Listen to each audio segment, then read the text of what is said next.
Okay, so now I'm going to be a little more critical of our authors. I have to find something. No, it's not that I go in looking for it. They do early on, right before they mention the term theosis. They've already been talking about Gregory of Nazianzus, definitely one of my favorite theologians, and so crucial in the history of Christian thought. I'm going to start on 168, and right here at the top, disputes with Apollinarius. Apollinarius is sometimes just Apollinaris. I usually don't include that U at the end, just make it a little shorter. Apollinarius over the Incarnation, so that's why I'll pronounce it. One might be surprised to find the name of a champion of the Nicene cause, that is, the Council of Nicaea, 325, and he was a champion. He was a student of Athanasius, who's probably the biggest name associated with Nicene Christology. But Apollinaris is attached with a false teaching, as it says. Being orthodox in one area, doesn't mean to be orthodox in other areas. True. Apollinaris declared that the Son shared the divine nature of the Father completely. In fact, his view of the incarnate Son was too divine. I don't know if I'd put it that way, but hey, it's their book. Apollinaris could not imagine how the fully divine Son could have possessed a human mind. Now that's a good sentence. They're off to a good start. This debate is about what we would call the mind. By the way, just by way of anticipation, back then they called it the rational soul. Now, the rational soul does not necessarily simply equate to the soul, right? Unless you want to equate mind and soul, which I might be inclined to do, but I don't think they are. Anyway, the issue here was about whether or not Jesus had a rational soul, that was Apollinaris' language, or mind. If we want a little more psychological term, maybe cognition, but that may be going too much in the direction of psychology. Since human thinking jumps from one thing to another, true, I pity you as you try to train your mind to follow this talking head right here on your screen. It lands upon thoughts that are inappropriate. Well, I hope that hasn't happened. I'm not going to give an example of one inappropriate thought. But our minds, the idea is, our minds can go all kinds of places, and we can have short attention spans. And, of course, we're tempted. That we could probably throw that in with human mind. Apollinaris' solution was that the divine Logos, the Word, the divine Logos, like this is the Logos of John chapter 1, verse 1, did all the work normally done by a rational human soul. So it's okay, but notice they went from human mind to rational human soul. That's okay. Apollinaris, as I said, and others of his time used the term rational soul as well. In fact, I'm not going to say that everybody shared in this anthropology, but as I've read these Christological debates and discussions, it appears that generally theologians of the East were operating with this anthropology. There's a threefold nature to it, but it's not body, soul, spirit, as you might think. It's body, start there, and then two different modifiers with the word soul.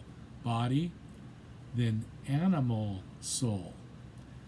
Now, let's stop for a moment. Animal, you probably will help to think in terms of a term like animate or animation. or to animate something. You know, if you're an animator, if you do cartoons, you give life to these forms, you know, by, well, you know how they do it. It's not real life, but it looks like life, right? So that's what animal soul. Animal soul means soul that gives life. You might almost just think of it as livingness. In other words, I'm not quite sure they would have thought of it as some distinct soul thing that was animating a body. They might have. But anyway, animal soul basically means soul that makes something alive. So in this case, my doggie Coco, who I tried to tell not to come with me out here, but we do have a bed set up for her in my little study here, and she's taking a nap. Why do I mention Coco? Because she has animal soul, of course. So Coco and I both share body. They're different kinds of bodies, but they're bodies. And we both share an animal soul. And as far as I can tell, in that case, there is no distinction. Animal soul is just soul that makes whatever things are alive, alive. Okay. So what distinguishes a human being like yours truly from the doggy down there peacefully napping? Rational soul. Okay? So the human being, certainly for Apollinarius, the human being is body, rational soul, and animal soul.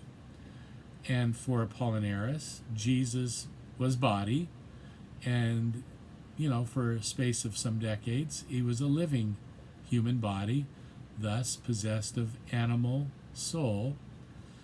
But what Apollinarius denied of Jesus was rational soul.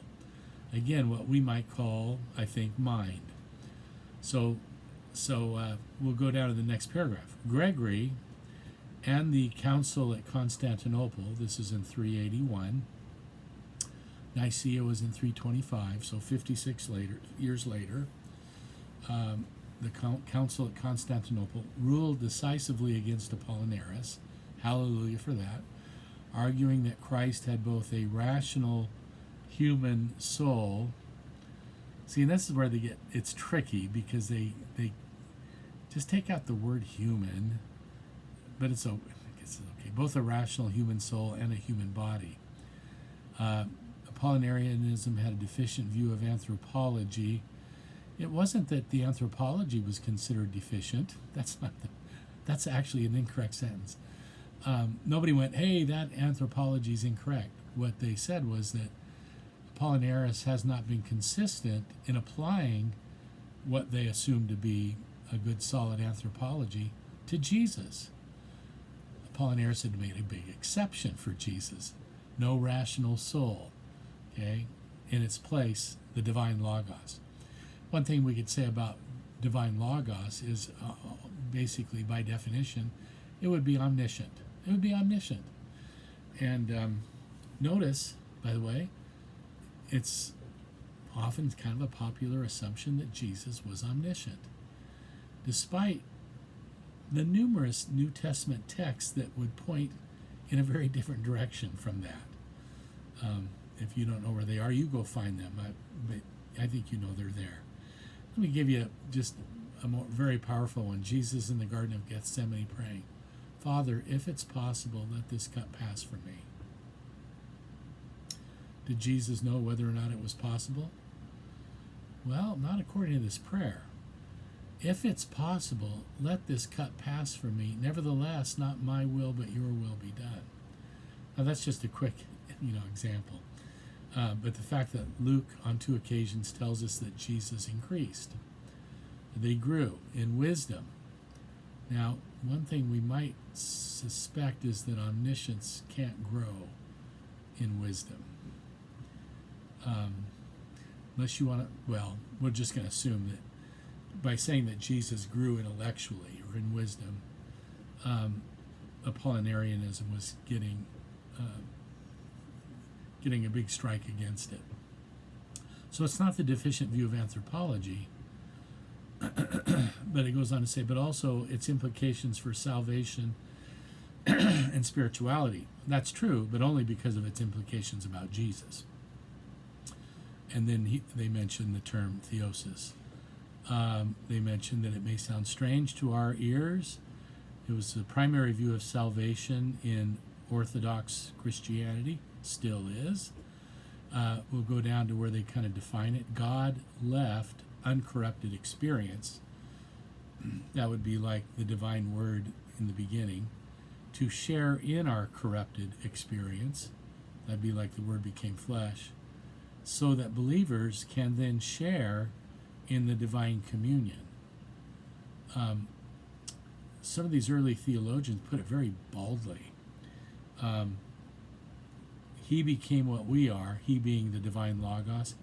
He became what we are, that we might become what he is. That's theosis, partakers in the divine nature. He became what we are, that we might become what he is. And very similarly, let's see. He, the one who is divine by nature, has, through the incarnation, made it possible for us to be divine by grace. Again, not displacing God. In fact, the next sentence, we do not displace or rival Father, Son, and Spirit by becoming God in nature, because we can't be God by nature of what we are. We become God, to the extent that that's true, by grace, and by our participation in that grace. And so they go on, but the destiny of believers is to share in the love, fellowship, and life of the Trinity. Apollinarius' theology misses this goal by not recognizing that the Son shares completely in humanity, completely in human nature, human existence. Again, so I'm going to back up there, and I'm surprised now that I didn't notice the first time when they write, the Council of Constantinople rejected Apollinarianism, not because of its, not just because of its deficient view of anthropology.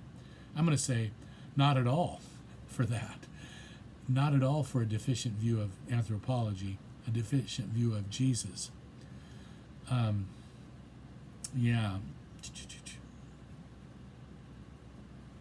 That's all pretty good there. I think I may come back for one more, but that's the idea with Apollinarianism.